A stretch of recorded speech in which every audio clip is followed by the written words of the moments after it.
Alors souvent on dit qu'à l'opéra, on aime pendant une demi-heure et on meurt pendant 45 minutes.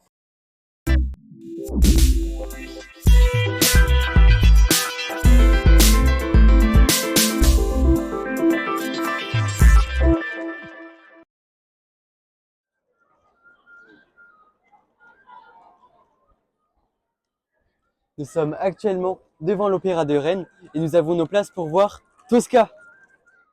Avant le spectacle, nous avons eu droit à une visite guidée des lieux et on a pu voir les coulisses du spectacle avec les accessoires et les techniciens. Et une rencontre avec le chanteur lyrique Marc Scofoni, qui joue le rôle du sacristain dans Tosca. Il a accordé une interview à Gabriel. Alors, quel est votre rôle dans cette pièce? Alors dans l'opéra Tosca, que vous allez voir ce soir, je joue le rôle du sacristain. Le sacristain, c'est un sbire de Scarpia. Donc voilà, moi je suis plutôt un espion, je suis l'œil de Moscou de Tosca. Ok. Êtes-vous ému de jouer ce spectacle à l'occasion de la mort de Puccini? Puccini, il est mort en 1924, donc ça fait 100 ans, voilà, cette année. Alors ému, c'est pas que ça m'émeut particulièrement, je crois que c'est pas ça la question, c'est juste que ce qui m'émeut, c'est de continuer à chanter une œuvre qui a plus de 100 ans. Et je pense que quand il a composé Tosca, il ne savait pas lui-même que cette œuvre allait traverser les âges. Donc nous, en tant qu'interprètes, on n'est pas ému, mais on est honoré d'être toujours le flambeau. C'est un peu comme la flamme olympique qui continue de se promener. Mais à chaque fois que quelqu'un chante Tosca dans le monde, parce que c'est l'opéra, le quatrième opéra le plus joué au monde, eh bien, il fait perdurer le texte, la musique de Puccini. Et ça, c'est le plus beau des cadeaux, en fait, c'est la postérité. C'est-à-dire que lorsqu'on est compositeur, on compose des œuvres non pas pour soi, mais pour le public. Et lorsqu'on compose des œuvres qui traversent les siècles, là, on a vraiment gagné. Malheureusement, il n'est pas là pour le savoir, pour le voir, mais c'est quand même, nous, notre devoir. Plus que de l'émotion, c'est un devoir et un honneur que d'être le fil rouge, en fait, de faire partie de ce fil rouge de l'œuvre de Puccini et de plein d'autres compositeurs aussi. Pouvez-vous nous faire un petit résumé de cette pièce? Tout petit. Tout petit, c'est très facile parce que je parle beaucoup, c'est ça. Tout petit, Mario est un peintre révolutionnaire qui est l'ennemi de Scarpia. Mario est amoureux de Tosca, mais Scarpia est aussi amoureux de Tosca, sauf que cet amour n'est pas partagé. Et donc, Scarpia va emprisonner Mario et pour obtenir les faveurs de Tosca, il va jouer avec cet emprisonnement et avec sa victime. Tosca décide donc de s'offrir à Scarpia, mais au dernier moment, elle ne se laisse pas faire et elle le poignarde. Sauf que le méchant Scarpia avait tout prévu et fait assassiner Mario aussi à la fin. Donc finalement, morte de désespoir, que fait Tosca? Ben, elle se tue. Donc à la fin, tout le monde meurt, sauf moi. Moi, je suis toujours là. Donc, mais je suis pas, j'ai pas le rôle principal dans l'opéra. C'est un rôle secondaire, mais en même temps, ça fait partie de l'intrigue et il faut qu'on soit tous présents et au niveau. Donc, une histoire d'amour, de passion, de pouvoir et de trahison. La vie, quoi. Ce théâtre a été créé en 1836. Il a la particularité d'être un théâtre à l'italienne. Miroise, c'est quoi un théâtre à l'italienne? On regarde la réponse avec Madame Testiban. Alors un théâtre à l'italienne, du point de vue de l'architecture extérieure, comme vous pouvez le voir ici, nous avons des arcades, un porticato, qui est typique de l'architecture du théâtre à l'italienne. Ici, la partie, ce qu'on appelle la rotonde, est ronde. Et là, c'est ce qui fait la différence avec le théâtre à l'italienne. Le théâtre à l'italienne classique, en fait, a une façade toute droite, comme on peut le voir par exemple à la Scala de Milan ou au théâtre San Carlo de Naples. À l'intérieur, la salle a une forme en fer à cheval. Le deuxième élément caractéristique, c'est que nous n'avons pas une salle avec des sièges seulement au rez-de-chaussée, donc dans ce qu'on appelle le parterre, mais on a également en fait des balcons. Donc par exemple à Rennes, nous avons trois balcons, donc 3 étages différents. Le théâtre du San Carlo a 6 balcons, donc 6 étages différents. Ces balcons en fait ont une fonction parce qu'ils dépassent en fait des murs et donc ils permettent de contenir le son en fait. Ils ont vraiment une fonction pas seulement décorative, mais aussi une fonction de gestion du son et de diffusion du son.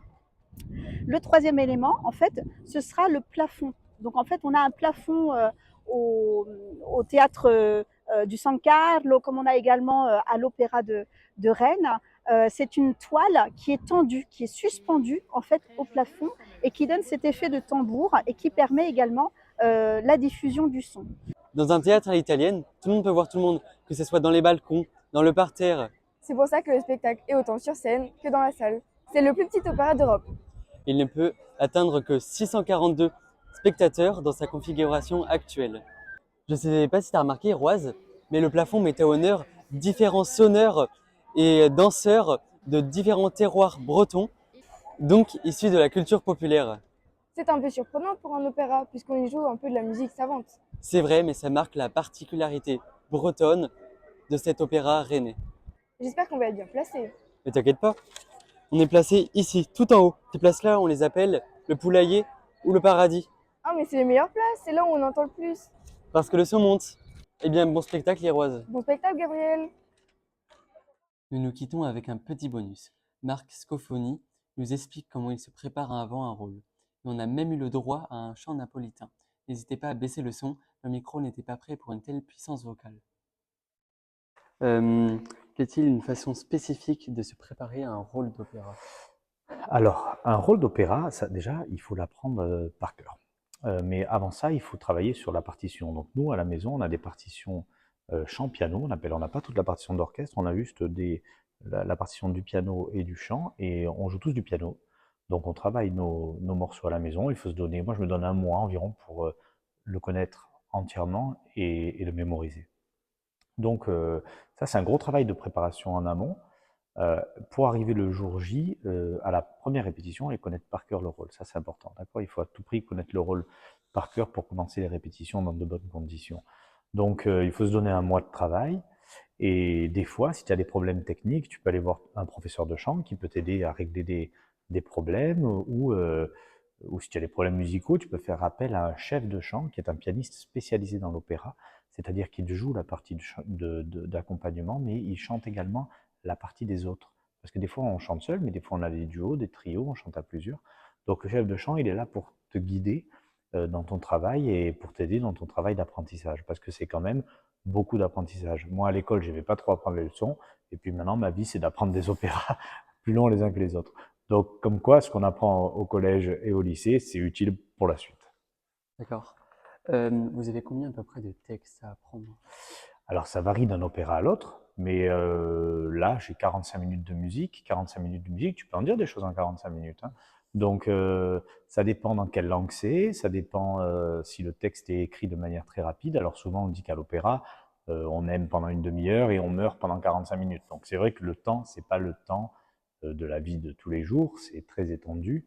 Mais en même temps, c'est cet opéra Tosca qui va durer 2h15. C'est pas très long pour un opéra, c'est assez court même. Et, et je trouve ça bien que des jeunes viennent voir le spectacle et que les personnes qui viennent s'offrent ce temps-là, ce temps d'écoute, ce temps d'attente, ce temps de contemplation, parce que ça n'arrive plus jamais.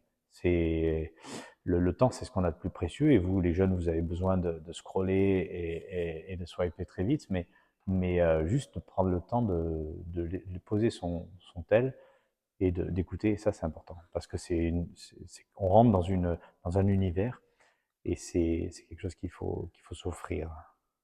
Eh bien, merci. Merci. Demande un peu spéciale. Est-ce que vous pouvez nous faire un petit chant Un petit chant comme ça? Oui. Alors, un petit chant. Ah. Alors, les Napolitains chantent beaucoup des chansons napolitaines. Il y en a une qui s'appelle Cor ingrato, cœur ingrat, et qui fait ça. Catali, Catali, perché me dices tu parola amare, perché me parlo cuore me turmiente, Catali, non ti scordar, Catagiuda tu cuore, Catali, non ti scordar.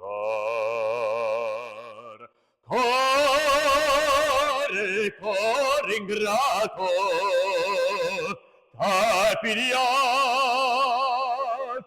vita mia, tutto è passato e non c'è piange,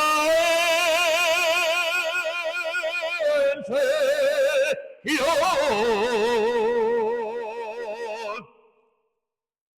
C'est fort, hein? Ouais, c'est impressionnant. Ben voilà. Ben merci. Tu verras que ce soir, on est nombreux à chanter. Donc, à la fin du premier acte, tu as 30 choristes, des solistes, plus l'orchestre. Ça fait du bruit. Et c'est ça l'opéra. Tu vois, cette sensation-là, Oui. eh ben, ça, tu l'as qu'à l'opéra. C'est magnifique. Eh ben, tant mieux. Merci beaucoup. Merci beaucoup à vous. Eh ben, bon spectacle.